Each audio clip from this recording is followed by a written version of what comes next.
Je n'ai jamais pensé qu'à 70 ans, j'apprendrais que ma foi avait été mon plus grand piège. Que celui en qui j'avais placé toute ma confiance spirituelle m'avait volé bien plus que mon argent, il avait profané mon âme même. Abonnez-vous, aimez cette histoire, et dites-moi d'où vous m'écoutez. Parce que si vous êtes encore là, c'est que vous comprenez peut-être ce que c'est que de faire confiance aux mauvaises personnes. Mon mari Henri est mort il y a 3 ans. 52 années de mariage, et du jour au lendemain, je me suis retrouvée seule dans notre maison de Colomiers, près de Toulouse. Les enfants habitent loin, Marseille, Paris, ils ont leur vie. Je ne leur en veux pas. Mais le silence de cette maison était devenu insupportable. C'est à l'église Saint-Martin que j'ai trouvé ma consolation. J'y allais déjà depuis des décennies, mais après la mort d'Henri, c'est devenu mon refuge quotidien. Et puis un jour, il est arrivé. Le père Antoine. Jeune, la quarantaine à peine, avec ce regard doux qui semblait comprendre ma douleur sans que j'aie besoin de l'expliquer. Les autres paroissiens l'appréciaient, mais avec moi, il avait quelque chose de spécial. Il s'arrêtait toujours après la messe pour me demander comment j'allais. Puis il a commencé à venir me voir à la maison, le jeudi après-midi. Pour parler de théologie, disait-il. Pour m'aider à comprendre le plan de Dieu dans ma souffrance. Ces conversations me faisaient du bien. Il avait une façon de parler de la foi qui donnait du sens à ma douleur. Henri me manquait terriblement, et le père Antoine me disait que c'était normal, que l'amour véritable ne s'arrête pas à la mort. Il citait les Écritures avec une passion qui me touchait profondément. Au bout de quelques mois, nos discussions ont pris une tournure différente. Il m'a parlé du purgatoire, de ces âmes qui souffrent en attendant la rédemption. Et puis, un jeudi, il m'a dit quelque chose qui m'a glacé le sang et réchauffé le cœur à la fois. Henri lui était apparu en rêve. Il souffrait. Il avait besoin de messes spéciales pour accéder au paradis.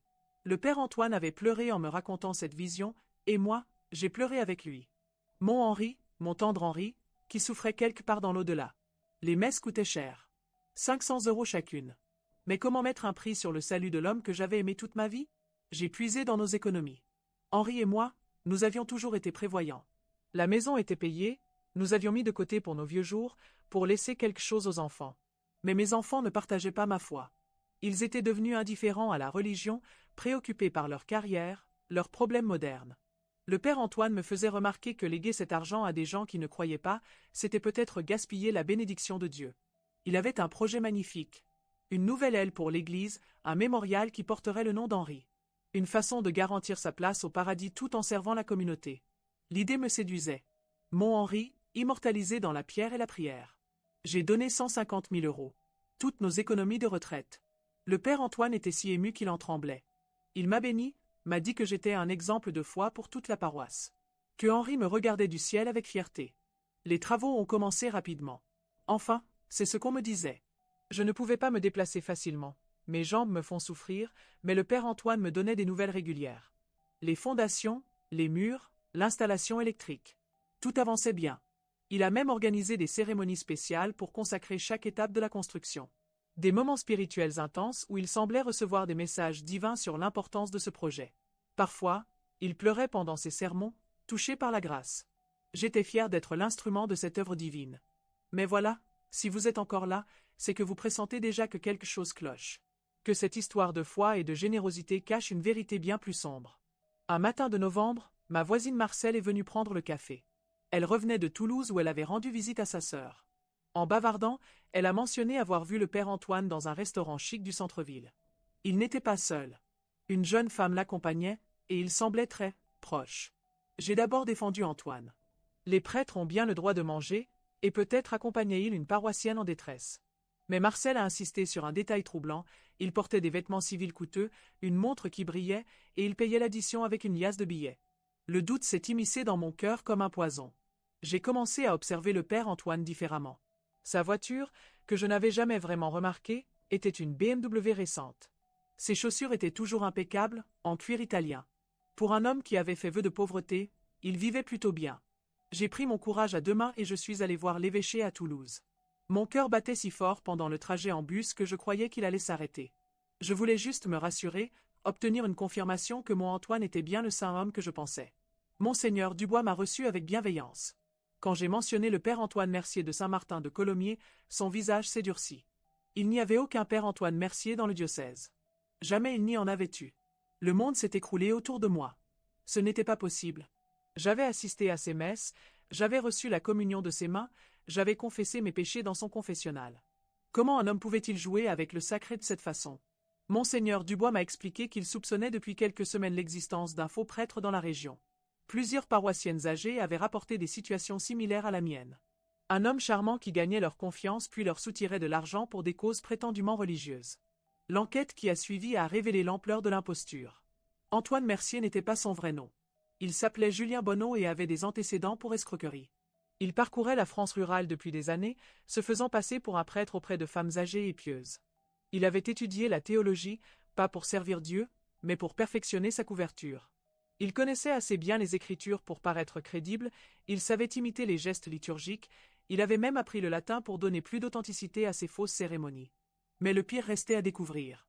Quand la police a perquisitionné son appartement à Toulouse, un luxueux 3 pièces qu'il payait avec notre argent, ils ont trouvé des lettres.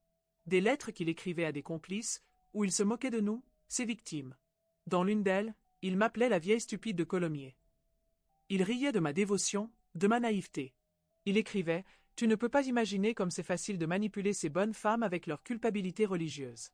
Plus elles sont pieuses, plus elles sont faciles à plumer. » Il décrivait nos conversations intimes, mes larmes quand il me parlait d'Henri au purgatoire, ma gratitude quand il me bénissait. Tout cela était pour lui un jeu cruel, une comédie dont j'étais le personnage le plus pathétique. Cette découverte m'a fait plus mal que la perte de l'argent. Cet homme avait souillé mes souvenirs d'Henri, il avait transformé ma foi en instrument de torture. Chaque prière que j'avais récitée avec lui, chaque communion que j'avais reçue de ses mains, tout était devenu mensonge rétrospectivement. Je n'ai jamais dit à personne cette part de l'histoire. C'est la première fois que je l'avoue. La honte que j'ai ressentie était si profonde que pendant des semaines, je n'ai plus osé sortir de chez moi. Comment allais-je regarder les gens du village en face? Comment allais-je expliquer à mes enfants que j'avais dilapidé leur héritage pour un escroc? Mais peut-être que vous, qui m'écoutez, vous comprenez qu'être victime n'est pas être coupable. Qu'il faut du courage pour faire confiance, et que ce n'est pas de notre faute si certains profitent de cette confiance. L'enquête de police m'a appris que j'étais loin d'être la seule. Julien Bonneau avait escroqué 17 femmes dans le Tarn, la Haute-Garonne et l'Aude. Toutes âgées, toutes veuves, toutes croyantes. Il avait perfectionné sa méthode. Il étudiait d'abord la communauté, identifiait les femmes les plus vulnérables, puis se présentait comme leur sauveur spirituel. Certaines avaient perdu encore plus que moi. Madame Fabre, de Castres, lui avait donné sa maison. Elle vivait maintenant chez sa fille. Madame Roussel, de Carcassonne, avait hypothéqué sa propriété familiale pour financer une prétendue mission en Afrique. L'argent avait servi à payer les vacances de Julien aux Seychelles. Mais ce qui m'a donné la force de me battre, c'est la découverte d'une autre lettre. Dans celle-ci, Julien expliquait à un ami sa technique pour maintenir ses victimes sous contrôle. Il utilisait notre foi contre nous, créait une dépendance spirituelle qui nous empêchait de douter de lui. Il écrivait « Le truc avec les vieilles bigotes, c'est de leur faire croire qu'elles sont spéciales, qu'elles ont une mission divine. Plus tu les fais se sentir importantes spirituellement, plus elles sont prêtes à donner. Et si jamais elles commencent à douter, tu leur dis que c'est Satan qui les tente. Elles se remettent au pas immédiatement. » Cette lettre m'a ouvert les yeux sur la sophistication de sa manipulation. Il n'était pas juste un voleur opportuniste. C'était un prédateur psychologique qui avait étudié nos faiblesses avec la précision d'un scientifique. La police m'a demandé de collaborer pour le piéger. Il ne se doutait de rien encore, continuait ses visites hebdomadaires comme si de rien n'était. Il voulait que je porte un micro, que je le fasse parler, que j'obtienne des aveux enregistrés. Accepter de collaborer a été l'une des décisions les plus difficiles de ma vie. Cela signifiait jouer la comédie avec l'homme qui m'avait trahi, continuer à subir ses mensonges en sachant exactement ce qu'il était. Mais c'était aussi ma chance de l'empêcher de faire d'autres victimes. Le jeudi suivant, quand il est venu pour notre conversation habituelle, j'avais un petit boîtier accroché sous ma blouse. Mon cœur battait si fort que j'étais sûr qu'il allait l'entendre. Mais Julien était tellement sûr de lui qu'il n'a rien remarqué. Il m'a parlé d'un nouveau projet. Une chapelle pour les enfants défavorisés, qu'on pourrait construire avec un dernier don de ma part. Il avait déjà trouvé un terrain, disait-il, et les plans étaient prêts. Il me fallait juste liquider mes derniers placements, une trentaine de milliers d'euros que j'avais gardés en cas d'urgence. En l'écoutant mentir avec ce même ton bienveillant qu'il avait toujours eu, j'ai ressenti une rage froide que je ne me connaissais pas. Cet homme était en train de me demander mes dernières économies avec la même facilité qu'on demande l'heure. Pour lui, j'étais juste une pompe à fric qu'il suffisait d'actionner avec les bons mots. Mais j'ai joué le jeu. J'ai fait celle qui était touchée par ce nouveau projet, qui voyait là une occasion de faire encore plus de bien. Il était radieux, me bénissait déjà, me promettait que cette chapelle serait mon testament spirituel. La conversation a duré 2 heures. 2 heures pendant lesquelles il m'a menti en me regardant dans les yeux, a utilisé le nom d'Henri pour m'attendrir, a cité l'Évangile pour justifier son escroquerie. Tout était enregistré. Le plan de la police était simple. Julien devait organiser une cérémonie spéciale le dimanche suivant pour bénir symboliquement le projet de chapelle. C'est là qu'il l'arrêterait, devant témoins, en flagrant délit d'usurpation d'identité et d'escroquerie. Ce dimanche-là, l'église Saint-Martin était pleine comme au grand jour. Julien avait annoncé une messe particulière en l'honneur des bienfaiteurs de la paroisse. Il ne savait pas que parmi l'assistance se trouvaient plusieurs policiers en civil et des journalistes locaux alertés par l'enquête. Il a célébré cette messe avec un talent d'acteur qui m'a glacé. Sachant ce que je savais, je voyais tous les détails de son imposture. La façon dont il tenait l'hostie n'était pas tout à fait correcte, ses gestes de bénédiction étaient approximatifs, son latin était imparfait. Mais pour quelqu'un qui ne connaissait pas, c'était parfaitement convaincant. Au moment de l'offertoire, il m'a appelé devant l'autel. J'étais censé lui remettre symboliquement un chèque pour la chapelle des enfants. Mes jambes tremblaient, mais je me suis levé et j'ai marché vers lui. Il souriait de ce sourire bienveillant que je connaissais si bien. Il a pris le chèque, l'a montré à l'assistance et a commencé un discours sur la générosité et la foi. C'est à ce moment-là que les policiers sont entrés. L'arrestation s'est faite dans le calme, mais l'effet sur l'assistance a été dévastateur. Certaines personnes ont cru d'abord à une erreur, ont protesté contre cette persécution d'un saint homme. D'autres ont compris immédiatement et se sont effondrés en larmes. Julien Bonneau a tenté de nier jusqu'au bout. Même menotté, il continuait à clamer son innocence, à affirmer qu'il était vraiment prêtre, que c'était un complot contre l'Église. Il a fallu que Monseigneur Dubois vienne en personne expliquer la situation pour que certains paroissiens acceptent la réalité. Le procès a eu lieu 6 mois plus tard. Julien Bonneau a été condamné à 8 ans de prison ferme pour escroquerie en bande organisée, usurpation d'identité et abus de confiance aggravés par la vulnérabilité des victimes. Mais surtout, le juge a retenu la circonstance aggravante d'atteinte à la liberté religieuse. Pendant le procès, j'ai appris des détails qui m'ont encore plus révolté. Julien avait une complice, sa vraie compagne, qui l'aidait à repérer les victimes potentielles. Elle se faisait passer pour une bénévole d'association caritative et visitait les femmes âgées pour évaluer leur patrimoine et leur degré de piété. Ils avaient monté un véritable système. Faux documents ecclésiastiques, fausses lettres du Vatican, faux témoignages de miracles. Julien avait même payé des acteurs pour jouer le rôle de paroissien reconnaissant lors de certaines cérémonies, afin de crédibiliser son personnage. L'instruction a révélé qu'il gagnait en moyenne 50 000 € par victime et qu'il en avait escroqué plus de 40 dans toute la France sur 5 ans. Au total, plus de 2 millions d'euros détournés. De quoi vivre comme un roi en se moquant de la foi de femmes âgées. Une partie de l'argent a pu être récupérée. Julien possédait des biens immobiliers, une collection de montres de luxe, des œuvres d'art. Mais la majorité de nos économies étaient déjà dépensées. J'ai récupéré environ 40 000 € sur les 150 000 donnés. Mais vous savez quoi? L'argent, finalement, ce n'était pas le plus important. Ce qui comptait, c'était de l'empêcher de continuer. De protéger d'autres femmes comme moi. Et surtout, de récupérer ma dignité. Parce que pendant des mois après l'arrestation, j'ai eu honte. Honte d'avoir été si naïve, si facilement manipulée. Les gens du village me regardaient différemment. Certains avec pitié, d'autres avec un mélange de compassion et de reproche, comme si j'avais été complice de ma propre escroquerie. Mes enfants sont venus me voir. Ils étaient partagés entre la colère et l'inquiétude. Colère contre Julien Bonneau, bien sûr, mais aussi une certaine irritation contre moi. Ils me reprochaient de ne pas leur avoir parlé avant de donner cet argent, de ne pas avoir été plus méfiante. J'ai mis du temps à comprendre qu'ils avaient peur. Peur que leur mère, qu'ils avaient toujours connue forte et indépendante, soit devenue vulnérable au point de se faire manipuler aussi facilement. Peur de découvrir qu'ils ne pouvaient plus me faire confiance pour gérer ma propre vie. Cette peur dans leurs yeux m'a fait plus mal que tous les mensonges de Julien. Parce qu'elle était justifiée, d'une certaine façon. J'avais effectivement failli à mon devoir de mère en dilapidant l'héritage qu'Henri et moi leur avions préparé. Mais peu à peu, j'ai compris quelque chose d'important. Être victime d'une escroquerie ne fait pas de moi quelqu'un de stupide ou de faible. Julien Bonneau était un professionnel du mensonge. Il avait passé des années à perfectionner sa technique. Il savait exactement quel bouton presser pour nous manipuler. Il avait exploité ma foi, oui, mais aussi mon amour pour Henri, ma solitude, mon besoin de me sentir utile. Il avait utilisé ma générosité naturelle et l'avait retournée contre moi. Ce n'était pas de la naïveté de ma part, c'était de l'humanité normale face à un prédateur exceptionnel. Cette prise de conscience m'a libéré de la culpabilité qui me rongeait. J'ai commencé à parler publiquement de mon expérience. D'abord timidement, puis avec de plus en plus d'assurance. Parce que je me suis rendu compte que mon témoignage pouvait servir à quelque chose. J'ai rejoint une association de victimes d'escroquerie. Nous organisons des conférences dans les maisons de retraite, les centres sociaux, les paroisses. Nous expliquons les techniques des escrocs, nous alertons les personnes âgées sur les signaux d'alarme à reconnaître. C'est dur parfois de raconter mon histoire. De voir dans les yeux des gens cette pitié que je déteste. Mais c'est nécessaire. Parce que pour chaque personne qui m'écoute et qui sera plus vigilante, c'est peut-être une future victime évitée. L'Église aussi a changé ses pratiques. Monseigneur Dubois a mis en place un système de vérification pour tous les prêtres qui officient dans le diocèse. Les paroissiens peuvent maintenant vérifier l'identité de leur curé sur le site internet de l'évêché. Des formations sont organisées pour sensibiliser les vrais prêtres aux techniques d'escroquerie visant les personnes âgées.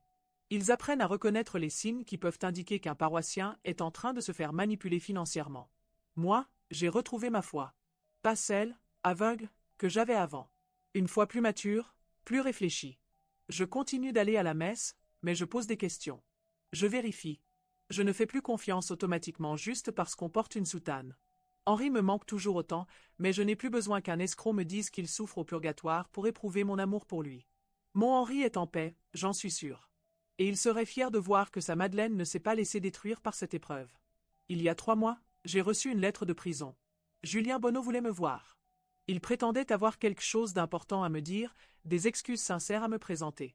J'ai hésité longtemps, puis j'ai accepté. Il avait vieilli. La prison lui avait fait perdre son charme superficiel, sa prestance d'acteur. Il ressemblait à ce qu'il était vraiment, un homme ordinaire qui avait choisi de faire le mal. Il m'a effectivement présenté des excuses.